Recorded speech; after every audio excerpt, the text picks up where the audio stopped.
নমস্কাৰ বন্ধু বান্ধৱীসকল, আপোনালোক সকলোকে মোৰ ইউটিউব চেনেল ৰেখা গাৰ্ডেনিঙলৈ স্বাগতম জনাইছোঁ। আজি মই মোৰ ইন্দ্ৰমালতী ফুলকেইজোপা আপোনালোকৰ লগত শ্বেয়াৰ কৰিম বুলি ভাবিছোঁ। ভিডিঅ'টো সম্পূৰ্ণকৈ চালে মই নথৈ আনন্দিত হ'ম। এয়া দেখিছেনে, এয়া এটা টাবতে গোটেই টাবটো ভৰ্তি হৈ ফুল ফুলিছে। এইখিনি পুলি মই যোৱা বছৰ টাবত লগাইছিলোঁ আৰু পুলিখিনি লগাওঁতে মই মাটিটো প্ৰস্তুত কৰোঁতে 50% মাটি সাধাৰণ মাটি দিছিলোঁ আৰু 50%টো বালি, ধানৰ পটান, গোবৰ সাৰ এনেকৈ মই দি পেলাই মাটিটো প্ৰস্তুত কৰি পুলিবোৰ টাবত লগাইছিলোঁ। তাৰপিছত ধুনীয়াকৈ মই গছকেইজোপা জোপোহা কৰিবলৈ চেষ্টা কৰিছিলোঁ। যোৱা বছৰো 2-এপাহ ফুলিছিলে, কিন্তু তেতিয়া গছবোৰ সৰু আছিলে, সেইবাবে ফুলবিলাক ইমান বেছিকৈ ফুলা নাছিলে। কিন্তু মই গছখিনি জোপোহা বনালোঁ। যিমানে গছখিনি জোপোহা বনোৱা হয় সিমানেই ফুলখিনি বহুত বেছিকৈ পোৱা যায়। সেইবাবে মই এনেকৈ জোপোহা বনাই যিমান পাৰিছিলোঁ প্ৰিন্সিং কৰি কৰি মই গছকেইজোপা জোপোহা বনাবলৈ চেষ্টা কৰিছিলোঁ। তাৰপিছত ধুনীয়াকৈ কলি আহিলে আকৌ মাজে মাজে মই এনেকৈ ফাংগিচাইড দি থাকোঁ।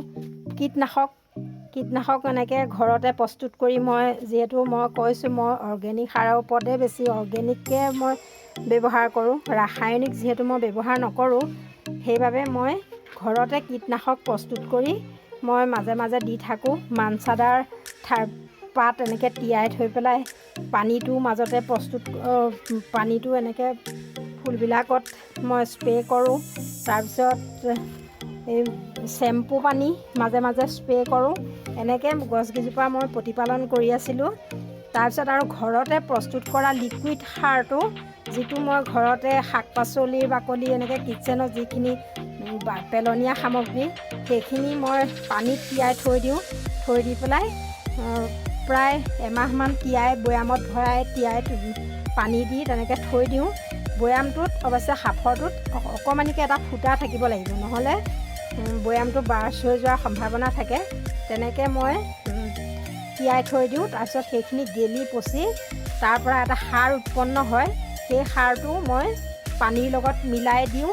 আকৌ পিঁয়াজৰ বাকলি, কলৰ বাকলি এইবিলাকো মই তিয়াই থৈ দিওঁ। তিয়াই থৈ দি মই চববোৰ ফুলতেই মই সেইটো সাৰো মই ব্যৱহাৰ কৰোঁ। তেনেকৈ মই গছখিনিত দি আছিলোঁ আৰু গছখিনিৰ গ্ৰ'থটো ইমান ধুনীয়া আছিলে যে একদম এতিয়া মই ইমানখিনি ফুল পাবলৈ সক্ষম হৈছোঁ। দেখিছেনে, সকলোখিনি ফুল এইখিনি মই যোৱা বছৰেই লগোৱা। তাৰপিছত জুলাই মাহত অলপ আগ ঠনাইছিলোঁ। গছবোৰ যিহেতু বহুত জোপোহা হৈ আছিলে, তাৰ পৰা কিছুমান আগ কাটি মই এনেকৈ মাটিত ঠনাই থৈছিলোঁ।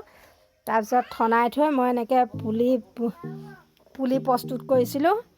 তাৰপিছত পুলি প্ৰস্তুত কৰি মই ৰুইছিলোঁ। পুলিখিনি অৱশ্যে ইমান জোপোহা হ'বলৈ সুবিধা নাপালে, যিহেতুকে জুলাই মাহত পুলি প্ৰস্তুত কৰিছোঁ, ঠনাইছোঁহে। তাৰপিছত ইমান প্ৰিন্সিং কৰিবলৈ সুবিধা নাপালোঁ, গোটেই সেইখিনি কলি আহিয়ে গ'ল। সেইবাবে ইমান জোপোহা কৰিবলৈ সুবিধা নাপালোঁ। বাৰিষা ছিজনত গছবিলাক সদায় পানী নপৰা স্থানত ৰাখিব লাগিব, যিহেতু এইবিলাক পানী পালে গছবিলাক মৰি যায়। পানী নপৰা স্থানত এনেকৈ মই ৰাখি দিছিলোঁ। ৰাখি পেলাই বাৰিষাত এনেকৈ ৰাখিলোঁ। গছখিনি গ্ৰ'থটো বহুত ধুনীয়া আছিলে, সেইবাবে এতিয়া বহুত ফুল ফুলিছে। আৰু কিছুমান ফুল গছ মই ভিতৰতো ৰাখি দিছোঁ, যিহেতুকে ভিতৰত বৰষুণ দিবলৈ এদিন ধৰিছিলে। সেইবাবে মই বৰষুণৰ পৰাও ৰক্ষা পৰক আৰু ফুলখিনি কি হয়, ফুল ফুলিবলৈ ৰ'দ লাগে, কিন্তু ফুল ফুলাৰ পিছত ইমান ৰ'দৰ প্ৰয়োজন নহয়। ছাঁ জেগাত থৈ দিলে ফুলখিনি বেছি দিনলৈকে থাকিব, যিহেতুকে ইমান ধুনীয়াকৈ ফুল ফুলিছে। এয়া দেখিছেনে। আৰু টাববিলাকত পানীটো মই সদায়ে দিওঁ, যিহেতুকে পানী দিলেহে গছবিলাক সতেজ হৈ থাকে।